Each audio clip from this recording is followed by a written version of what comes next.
Assalamualaikum warahmatullahi wabarakatuh.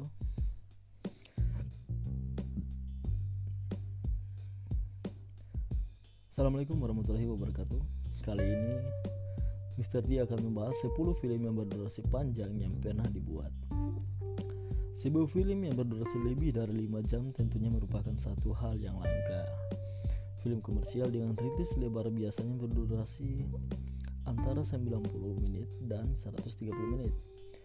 Film fiksi yang lebih panjang dari itu umumnya merupakan film laris dengan anggaran besar yang membutuhkan cukup waktu untuk membuat banyak aktor dan adegan spektakuler. Ini berlaku untuk film-film besar kontemporer seperti Avengers Infinity War. Baru-baru ini berdurasi 149 menit atau 149 menit, dan yang lebih tua seperti film epik yang hebat dan seringkali bersejarah dari pertengahan abad ke-20, misalnya Cleopatra tahun 1963 berdurasi sampai 248 menit. Lebih sering karya yang berdurasi 2 atau 3 jam adalah film auteur dan berdurasi panjang karena alasan artistik murni.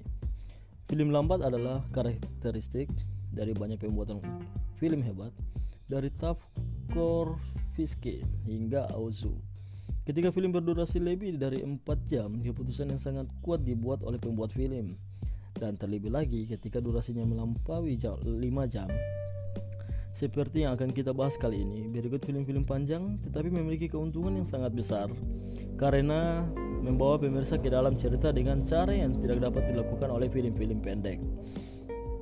Dengan resiko kehilangan banyak penonton biasa, film berdurasi 5 jam pembuatan pernyataan yang kuat dari pembuatan film yang terbukti sangat terpercaya pada pekerjaan mereka hingga mereka merasa baik-baik saja dengan meminta banyak perhatian dari publik.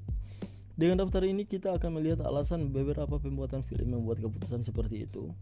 Apakah itu bisa diapresiasi atau tidak? Namun pastinya ini cukup impresif. So, stay tune ya guys. Di posisi pertama ada Napoleon. Film Napoleon dibuat oleh Abel Gance adalah salah satu mahakarya besar dari sinema awal. Itu dibuat pada tahun 1927 dan sampai hari ini dikagumi dan dipelajari karena eksperimennya dengan teknik film yang jarang digunakan sebelumnya. Film ini berkolaborasi dengan karya Dewey Griffith sebagai salah satu film pertama yang beralih dari bidikan diam untuk bereksperimen dengan mengedit dan menggerakkan kamera. Ini adalah film dengan ambisi yang ekstrim. Dan sebenarnya hal yang pertama dari rangkaian 6 gambaran yang Grace bayangkan untuk diceritakan ke seluruh kehidupan Napoleon, sedangkan 5 lainnya tidak pernah diproduksi karena mereka membuktikan proyek yang terlalu besar untuk direalisasikan. Kemudian pada tahun 1960, Gance menyutradarai film yang berjudul Austerlitz, di mana dia menceritakan bagian lain dari kehidupan Napoleon I. Kehidupan Napoleon tidak berakhir dengan rilis awalnya. Distribusinya dijual ke MGM setelah pemutaran terbatas di Eropa, dan kemudian ditampilkan di Amerika tanpa menimbulkan banyak perhatian. Aspek penting dari rilisnya adalah bahwa ini adalah versi film yang banyak diperpendek. Beberapa dekade setelahnya, Napoleon dipulihkan dalam banyak versi, beberapa oleh editor yang berbeda. Akhirnya mencapai panjang yang membenarkan kehadirannya dalam daftar ini. Kevin Brownlow secara khusus bertanggung jawab atas meneliti dan mengedit cuplikan sebanyak mungkin. Versi pertama dari film yang diedit dan dirilis Brownlow adalah pada tahun 1979. Tetapi sudah ada banyak sejak itu, termasuk satu oleh Francis Ford Coppola. Rekaman tambahan yang ditemukan setelah 1979 membuat film tersebut berdurasi 5,5 jam, memulihkan secara de facto keagungan dan sifat epik film tersebut, sebagaimana dimaksud oleh Gance. Di posisi kedua ada Novecento 1976. Novecento juga dirilis pada tahun yang berbeda, di tahun 1900. Adalah karya Bernardo Bertolucci yang paling ambisius, yang menceritakan kisah peristiwa sosial, politik, terbesar di Italia melalui kisah paralel dua pria. Pemilik tanah kaya Alfredo Berlinghier dan Olmo Dalco, kalangan kelas bawah yang bekerja untuk Alfredo.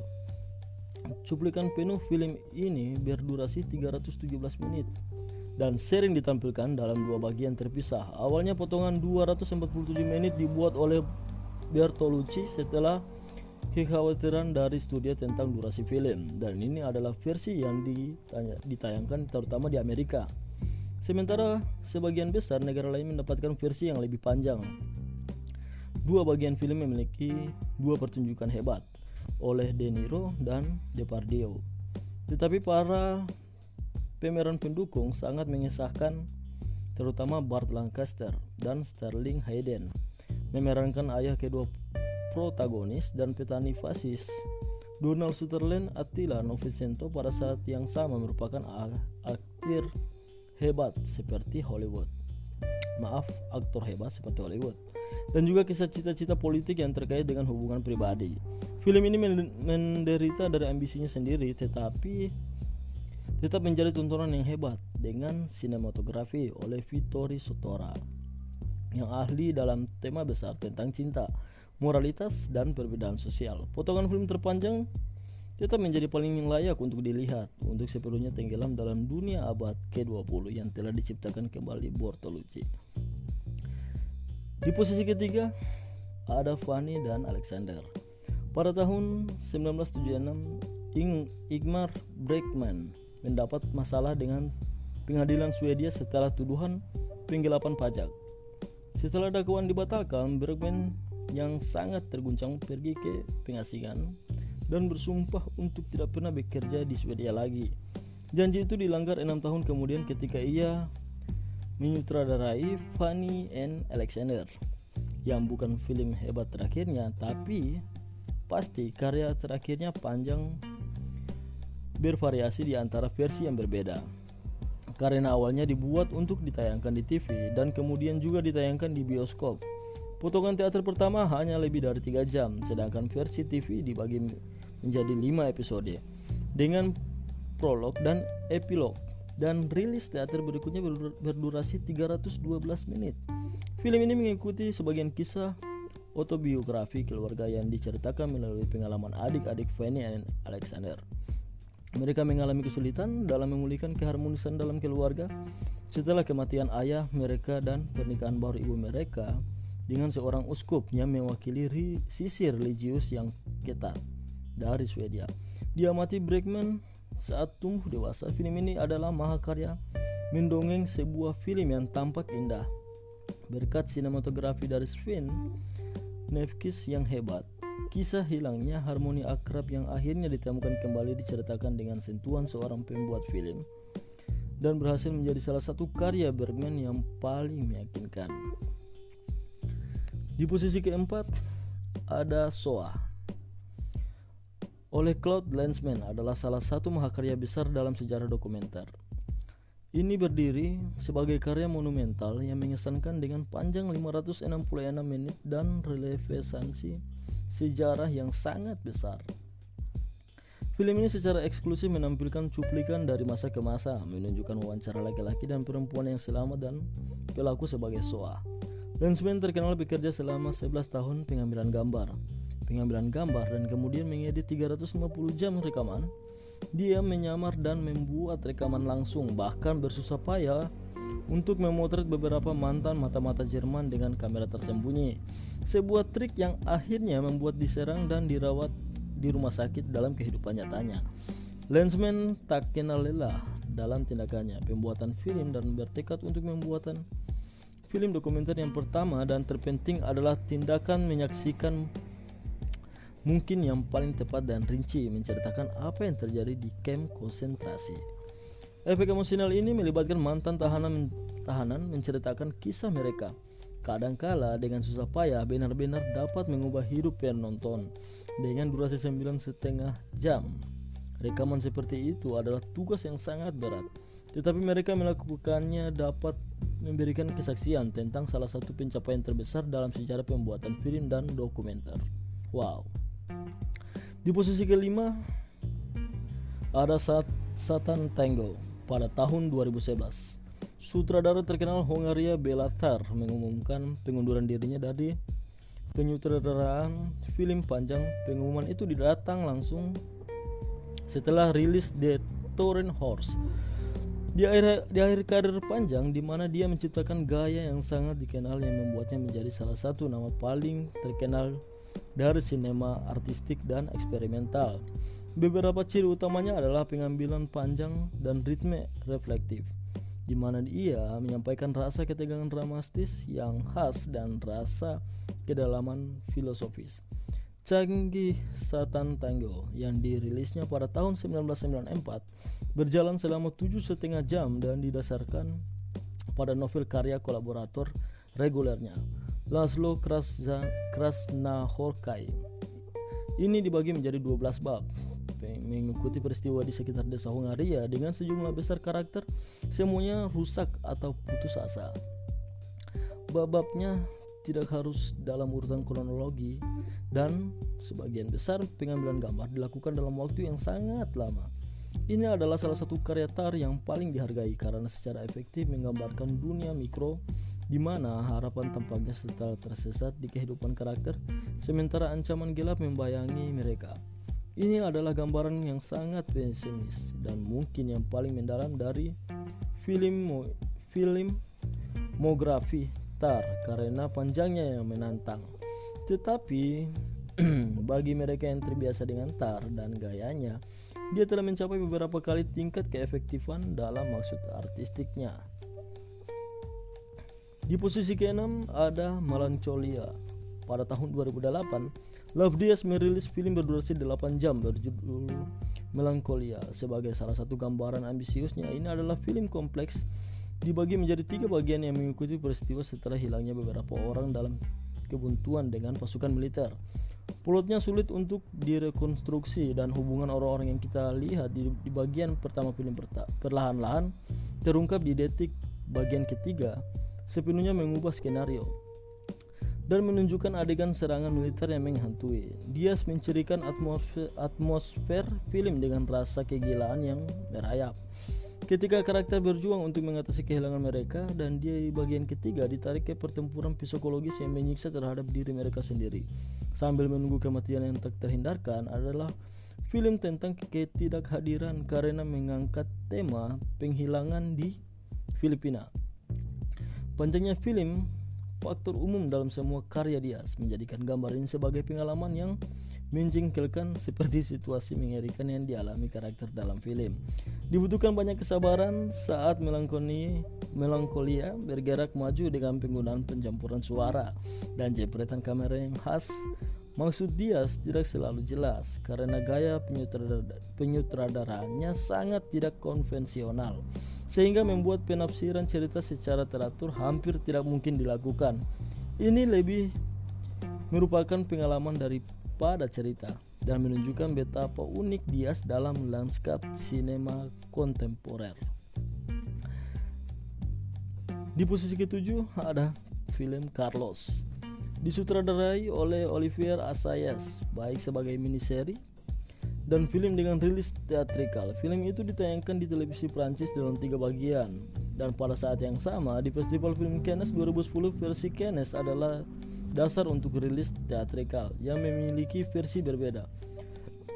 Antara 319 dan 338 menit, panjang film ini berasal dari keinginan Assayas untuk memperluas ide asli sebuah film tentang Carlos, teroris Venezuela yang terkenal kejam, ke dalam menggambarkan yang lebih kompleks dari periode antara tahun 70-an sampai 90-an. Masa perubahan geopolitik yang hebat di mana Carlos mewakili satu efek. Setelah diputuskan untuk memperluas film, Assayas memiliki kesempatan untuk bekerja dengan protagonis Edgar Ramirez untuk membuat Carlos menarik dan beraneka ragam. Karya Ramirez sebagai Carlos adalah penampilan hebat dari seorang pria yang kejam dan karismatik, seseorang yang ditakuti dan pada saat yang sama dalam beberapa hak dikagumi, dan menggambarkan penggambaran Carlos dalam film tersebut. Betsy Serkey dari Los Angeles Times berkata, potret seorang teroris yang sangat cerdik yang tidak meromantisasi atau menjelekkan, melainkan membongkar mitos untuk mengukur pria di bawahnya. Berbeda dengan banyak film yang berdurasi lebih dari 5 jam, Carlos adalah perjalanan sinematik yang menghibur. Dari sudut pandang ini adalah manfaat dari tujuan yang penggunanya untuk televisi ini juga memiliki nilai yang besar untuk menyelidiki periode sejarah yang rumit. Dan penelitian hebat ini di balik film ini jelas bagi siapapun yang memperhatikan sepanjang keseluruhan film yang masih layak untuk dilihat dalam satu potongan dan bukan dalam 3 bentuk bagian. Di posisi ke-8 ada From What Is Before. From What Is Before, judul aslinya adalah Mulasa Kung Ano Angnon, adalah film 2014 oleh Love Diaz, seorang pembuat film Filipina yang terkenal karya-karyanya yang cukup panjang, masing-masing setidaknya 5 jam. Salah satunya adalah Evolusi Keluarga Filipina, mencapai hingga 593 menit. Dia adalah ahli sinematik dan dia menggunakannya dengan cara yang paling diperhitungkan untuk menciptakan lingkungan yang dapat dipercaya untuk membuat kagum penonton. Film lambat atau sinema untuk panjang adalah nama yang biasa diberikan untuk karya-karya semacam ini. Tetapi selain dari kategori ini, aspek terpenting dari karya Diaz adalah penyelidikan terhadap masyarakat Filipina. Dari apa yang sebelumnya khususnya terjadi di Filipina, sementara mereka hampir berlakukan darurat militer oleh Ferdinand Marcos. Kisah khusus dari latar utama film Barrio bersinggung dengan perubahan yang lebih besar. Di negara ini, Barrio mendapati dirinya menjadi korban dari peristiwa yang tampaknya supernatural dan berdarah, dan masyarakat mencoba menanganinya saat menghadapi kehadiran sosok jahat yang tampaknya menjadi penghuni desa. Banyak karakter yang berkesan digambarkan dan diberi banyak waktu untuk menunjukkan keanehan dan kepercayaan mereka, seperti Pastor Guido, representasi dari sisi Kristen dan religius masyarakat, atau Sito, salah satu tetua desa yang membawa rahasia yang sudah lama disimpan. Tema rahasia dan kebohongan perlahan-lahan terungkap dalam masyarakat yang nampaknya sunyi. Di saat yang sama, From What Is Before mengusung tema ketidakpedulian alam yang benar-benar menjadi kesatuan dengan penduduk desa. Sebuah sinergi yang digambarkan oleh urutan yang panjang dan lambat dalam lingkungan Barrio yang paling alami dan bebas manusia diberikan Locarno Film Festival. Mahakarya dari Diaz ini mengingatkan akan secara pembuatan bioskop yang berbeda dan lebih reflektif yang dapat digunakan oleh banyak pembuat film tetapi jarang dilakukan. Di posisi ke-9 ada Happy Hour. Happy Hour adalah film dramatis tahun 2015 oleh sutradara Jepang Ryosuke Hamaguchi. Itu berawal dari loka karya akting yang dia selenggarakan dengan aktor non-profesional panjangnya 317 menit dan perlahan-lahan mengembangkan kisah 4 wanita, Jun, Akari, Sakurako, dan Fumi, saat mereka menghadapi hubungan yang gagal dan kehidupan yang sulit dalam masyarakat Jepang. Dari sudut pandang wanita, film yang cukup panjang ini cocok dengan tradisi besar sutradara Jepang seperti Ozu atau Mizoguchi yang selalu meluangkan waktu dengan cerita mereka, tidak pernah terburu-buru dalam pembuatan film. Ceritanya mengeksplorasi persahabatan 4 wanita yang mana harus melalui ujian yang sulit. Dari persidangan perceraian salah satunya adalah Jun. Setelah itu Jun secara misterius menghilang saat keempat temannya berada di pemandian air panas. Tema prasangka terhadap dominasi perempuan dan laki-laki diselidiki secara cerdas di dalam film tersebut yang memiliki inti emosional yang sangat kuat. Langkahnya yang lambat menyisakan ruang untuk beberapa adegan yang besar, seperti adegan percobaan yang membuat kesulitan Jun dalam pembuatan kasusnya sangat empatik. Film ini melukiskan gambaran dari sudut pandang yang tampaknya jauh, tetapi sebenarnya pembuat kota Kobe dan protagonis merupakan lambang kehidupan kota dan hubungan yang pada saat yang sama tertanggal dan kontemporer. Seperti film lainnya sepanjang ini, Happy Hour adalah tantangan yang cukup menantang dan tentunya film dengan niat ambisi yang besar, tetapi akan tetap terbayang setelah Anda menontonnya. Di posisi ke-10 ada O.J. Made in America. Ezra Edelman memproduksi dan menyutradarai O.J. Made in America sebagai refleksi ambisius pada ras dan ketenaran di Amerika Serikat. Perjalanan Simpson melewati dunia sepak bola perguruan tinggi, kemudian olahraga profesional, dan akhirnya Kejatuhannya tidak hanya dengan persidangan pembunuhan yang terkenal, tetapi juga dengan penangkapan berikutnya pada tahun 2007 karena perampokan. Kisah Samson sangat berpengaruh karena melibatkan seluruh budaya, terutama bila digunakan seperti yang dilakukan Endelman sebagai kesempatan untuk masuk jauh ke dalam situasi rasial di Amerika. Judulnya dengan jelas menyatakan maksud ini seolah-olah mengatakan bahwa tidak banyak hal yang sama di Amerika seperti kisah jatuh dari anugerah ini. Sementara dokumenter itu dibuat acara TV American Crime Story juga menangani persidangan Samson. Jadi bisa dibilang tahun 2016 adalah tahun terjadinya peristiwa OJ. Menjadi bagian penting dari percakapan nasional hanya setahun sebelum dia dibebaskan bersyarat pada tahun 2017. Panjang dokumenter ini berasal dari karya intensif dan luas oleh Endelman yang mewawancarai puluhan dan puluhan orang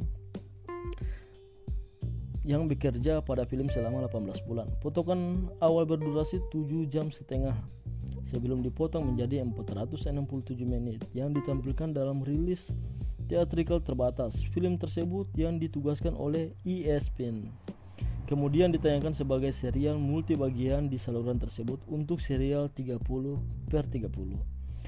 Nah, itu tadi deretan film yang berdurasi sangat panjang yang pernah dibuat. Saya mohon maaf apabila ada penyampaian saya ada yang menyinggung atau yang berkenan tidak bagus untuk didengar.